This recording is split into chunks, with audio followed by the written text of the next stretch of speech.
gabi sa inyong lahat. Dito tayo magpo-focus sa Mio M3 code error 28. Dalawang blink na mabagal at 8 blink na mabilis.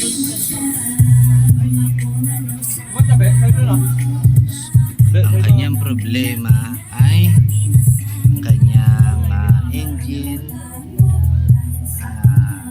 heat sensor o yun, katabi ng spark plug. Yan, kita nyo putol siya at gagawa ng paraan kasi yung order ko hindi pa dumadating, so magdi-DIY muna. Ito ang aking electrical engineer Richard. Nagpa niya ng paraan upang habang wala pang aking order na baribagong sakit ay magamit ko siya ng maayos, dahil ang naging epekto ay nagpumugak siya ng konti. Dito siya nakakabit. Ito yung puti. Rekta sa heat sensor silo. Ito gagawin siya ng paraan.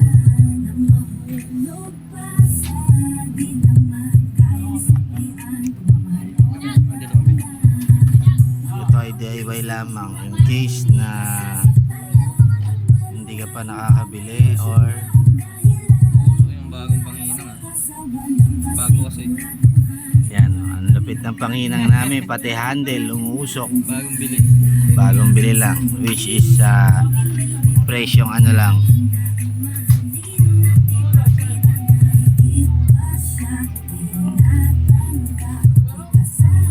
Di parang may cutter ka nakaraan. Blade ng cutter. Oo. Meron. Yung naka-reading lead, which is hinangan lang muna.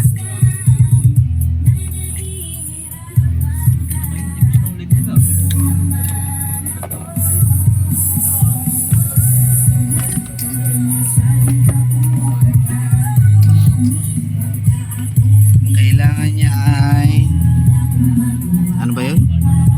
Cutter blade. Cutter. Hihiwaan niya raw, bibiyakin niya upang kanyang madugtungan. Tingnan natin kung uubra. Ito, yung blade ng cutter. Upang maitap niya at maihinang niya ng ayos-ayos.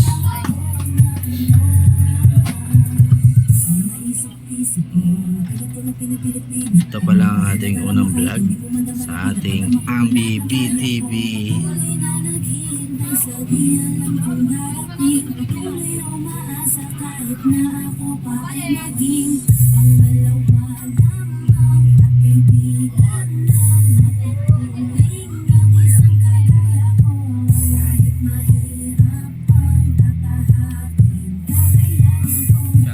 Isa yan sa mga common issues ng Mio M3.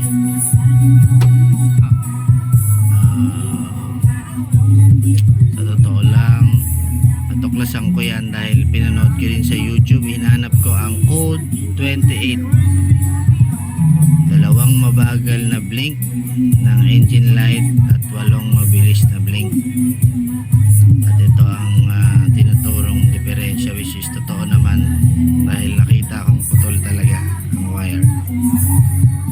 Sobrang katagalan siguro dahil ilang years na rin ang aking motor. Ngayon lang ito nasira.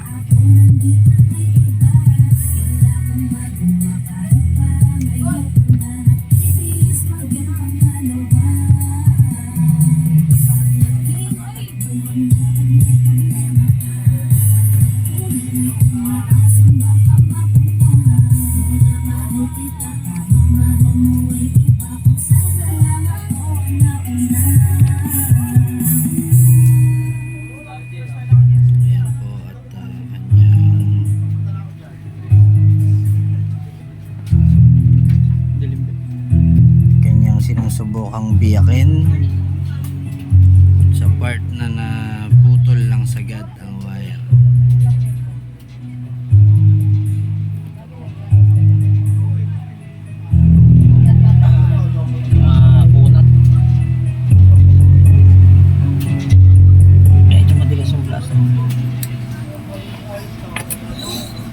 sa napanood ko sa YouTube, ito ay talaga disposable, which is kailangan talaga niya palitan oras na Saan tong basta? ito ay maputol. Pero gagawa na ng paraan na ating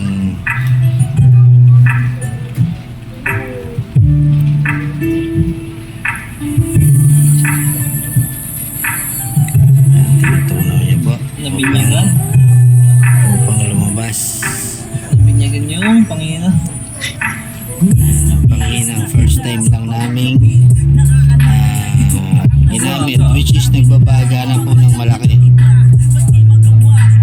Mura lang ang bili. So ngayon pa lang matatry ang kanyang quality, which is hindi normal kasi bumabaga niya na yung kanyang katawan. Sabihin sobrang init.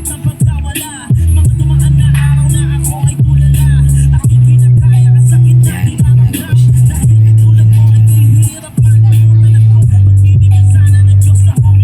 So I was praying na gumana ang plano namin ito upang magamit ko pansamantala ng maayos ang aking service motorcycle BMW.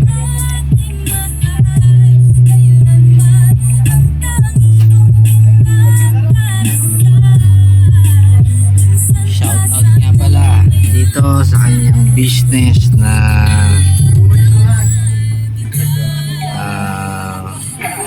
Silog Mills by Sina ni Chart, which is ayun, business niya po yan.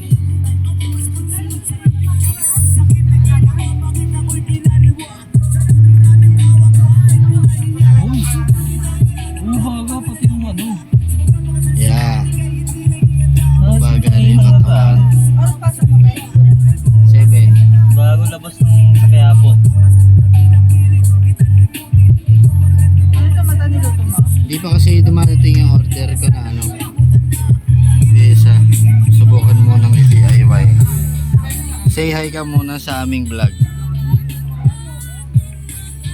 Popost ko to sa YouTube vlog to. Sobrang init na po ng kanyang ano. Ano, partida pa, sinabit pa sa kanyang katawan, no? Which is delikado. Zoom natin sa motorsiklo.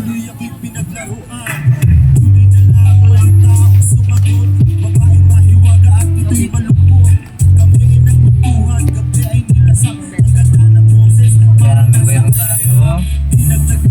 Yan, subukan na siya lagyan ng ilaw. Good indicator. Sinubukan ko kasi ito na dikitan ng glue stick, pero dahil umiinit pala siya, lumambot din yung glue stick at naburot ulit ang coil. So ito-try natin siya sa Bet ba ang LED.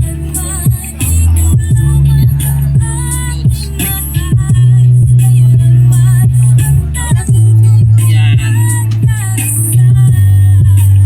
Bakit? Ano mo kunin nila? Wala na. Good. Kasi wire ito. Yan yung coil. Kailangan idikit. Ang ganda ng pangina natin. Pagbabagan. Oo, babaga na. Susunod niya 180 lang. Talagang baga-baga. Pwede mo isaksak sa kawan. Nangangayaw yung pusa oh. Uy, wag yung pusa natin yan. Ako, tinalsikan niya ang pusa namin, no? Nasaktan. Kurot lang.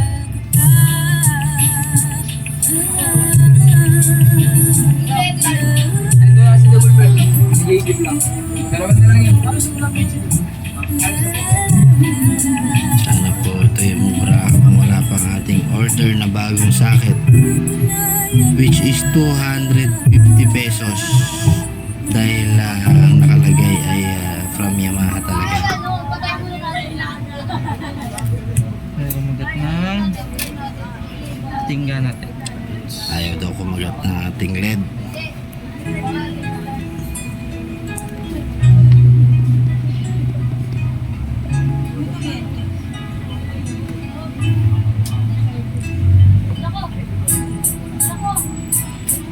Sabi, itisigit natin.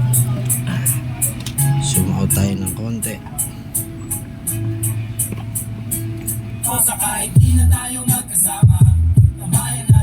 Nga pala, ipiplex ko lang ang pagkulay ko sa aking motor, which is ako lang ang nagpintura.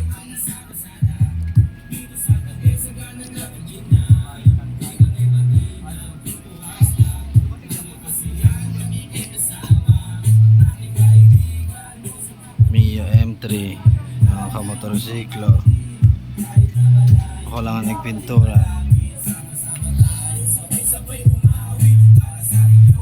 Gamit ko ay samurai paint, white and twinkling clear.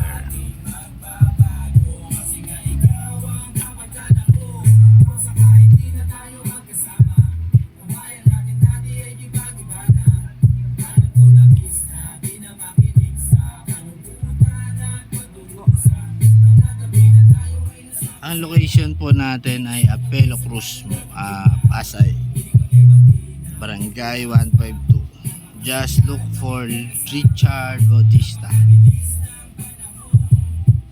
Totoo hindi naman siya talaga, wala siyang shop sa paggawa ng motor. Pero dahil magaling siyang dumiskarte, kaya nakiusap tayo.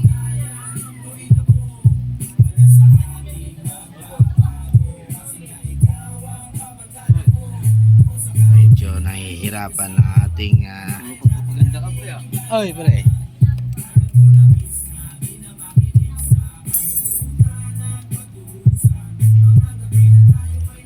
Ang sabi ng aking tropa pips na dumaan, puro daw ako pagpapaganda, pero hindi ako bakla. Tayo dyan. Ba't niya nasabi yun? Pero syempre gets na natin yun, puro pagpapaganda ng motor, kasi maganda ang kinalabasan ng ating M3, which is ako lang nagpintura, although luma na, umuti na to, pero Try mo? anong i-try? Nakapit. Nahinang na. Testing po natin, ikakabit muna natin. Siyempre kita nyo, usaw siya talaga. Tapos isa na lang natitirang paa ng mesa. Yan po ang kailang labasan ng DIY. Importante na hinang lang, hindi siya matanggal habang ito'y mainit. So ikakabit na natin siya.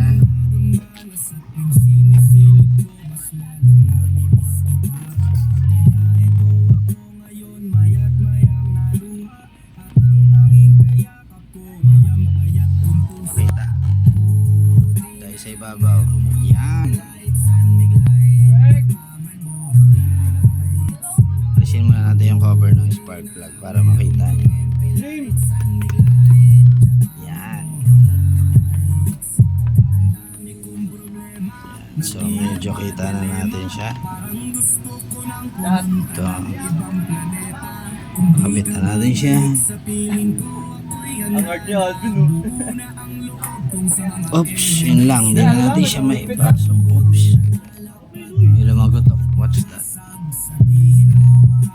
Yung natunaw na plastic. So, we're going to try kung magpiblink pa po.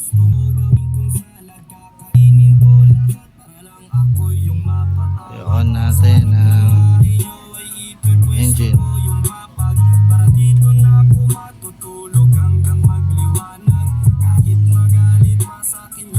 Huwag niyo isipin yung maintaining na kulay dahil malakas ang nabili kong bulb nito, kaya nadadamay siya. Pero ito talagang ang kanyang kulay kapag ganyan siya kalakas. So yan ay normal. So hindi na siya nagbi-blink. uubra. Pero titingnan natin kung tatagal siya bukas. Oh, yung spark plug hindi natin na ibalik.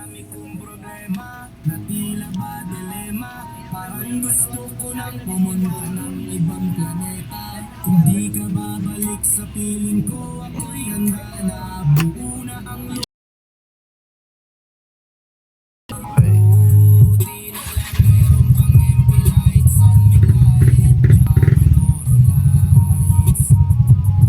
Saan na ito mga karsya?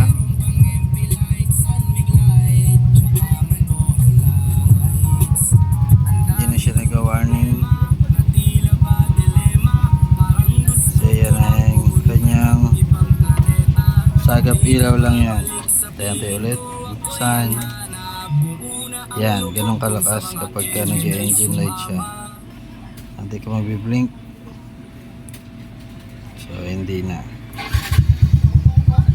So I think pwede na siya. Sana sa biyahe bukas hindi na siya matanggal. Yan, yan. Which is madilim pero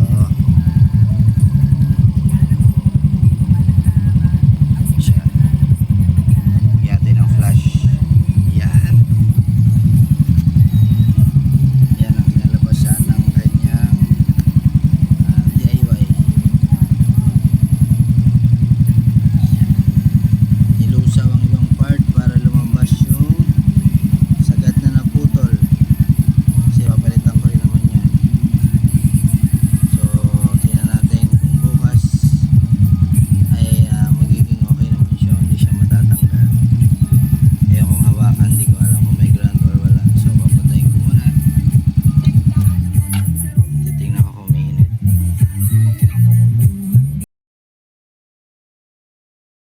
Hindi naman siya umiinit. But,